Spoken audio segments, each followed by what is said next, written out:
دنیا میں طاقت بہت بڑی چیز ہے، لیکن کبھی کبھار طاقت اور دولت انسان کو قانون سے بھی اوپر لے جاتی ہے۔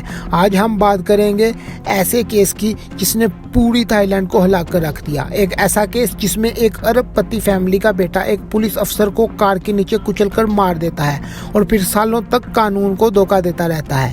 یہ ہے Red Bull Thailand murder case یا Vorayuth Boss Yoovidhya hit and run scandal, جسے پوری دنیا نے امیر لوگوں کی ناانصافی کا سب سے بڑی مثال کہا۔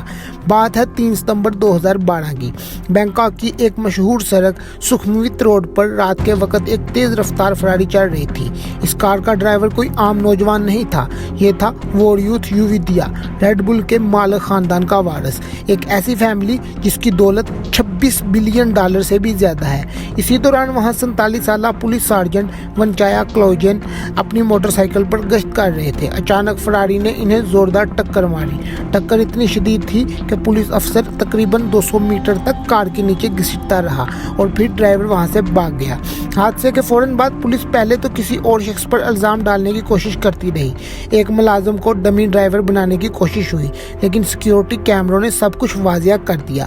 جب پولیس ووریوت کے گھر پہنچی تو کیا ہوا؟ اسے فوری طور پر گرفتار کرنے کی بجائے انہیں کہا گیا وہ سو رہا ہے، صبح آ کر بات کریں۔ یہ وہ لمحہ تھا جب لوگوں کو پہلی بار شک ہوا یہ کیس دبایا جائے گا۔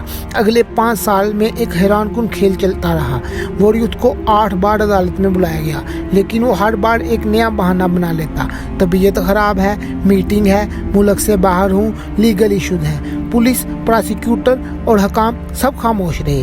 ایسا لگ رہا تھا جیسے پوری سسٹم اس ایک شخص کو بچانے میں لگا ہوا ہے۔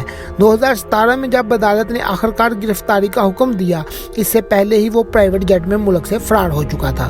پھر سالوں تک وہ مختلف ملکوں میں گھومتا رہا، سنگاپور، ہانگ کانگ، تائیوان، برطانیہ، سوئٹزرلینڈ، لیکن ایک لمحے کے لیے بھی تھائی لینڈ واپس نہیں آیا۔ 2020 میں اچانک تھائی لینڈ کے اٹارنی جنرل نے اعلان کیا کہ تمام بڑے الزامات ختم کیے جا رہے ہیں، صرف ایک معمولی ٹریفک چارج باقی رہا ہے، وہ بھی چند دن بعد ایکسپائر ہو گیا۔ پورے ملک میں غصے کی لہر دوڑ گئی۔ ہزاروں لوگ کہنے لگے غریب کے لیے قانون الگ، امیر کے لیے قانون الگ۔ سوشل میڈیا پر ہیش ٹیگ بن گئے justice for the cop, boycott Red Bull. یہ دباؤ اتنا بڑا کہ حکومت کو کیس دوبارہ کھولنا پڑا۔ نئی انکوائری میں کئی چونکانے والی باتیں سامنے آئیں۔ اسپیڈ کو کم کر دکھایا گیا، کچھ پولیس افسران نے مبینہ طور پر رشوت لی، ایک گواہ جو حادثے کے وقت موجود نہیں تھا بعد میں بیان دیتا ہے، ثبوتوں میں رد و بدل کی شہادت، کیس فائلوں میں تبدیلی۔ رپورٹس میں بتایا گیا کہ اس کیس کو منظم انداز میں کمزور کیا گیا۔ تازہ ترین رپورٹوں کے مطابق ووریوت کے نام اب بھی انٹرنیشنل وارنٹ ہے، لیکن اس کی لوکیشن واضح نہیں۔ وہ تھائی لینڈ واپس نہیں آیا۔ کیس اب بھی سرکاری طور پر چل رہا ہے، لیکن گرفتاری کا کوئی عمل سامنے نہیں آیا۔ دنیا بھر میں یہ کیس اب بھی ایک مثال ہے، طاقت اور دولت قانون کو کیسے موڑ دیتی ہے۔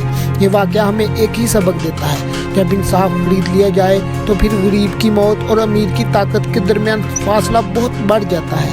یہ تھا ریڈ بل مرڈر کیس، ایک کہانی دولت، اثر و رسوخ اور انصاف کے قتل کی۔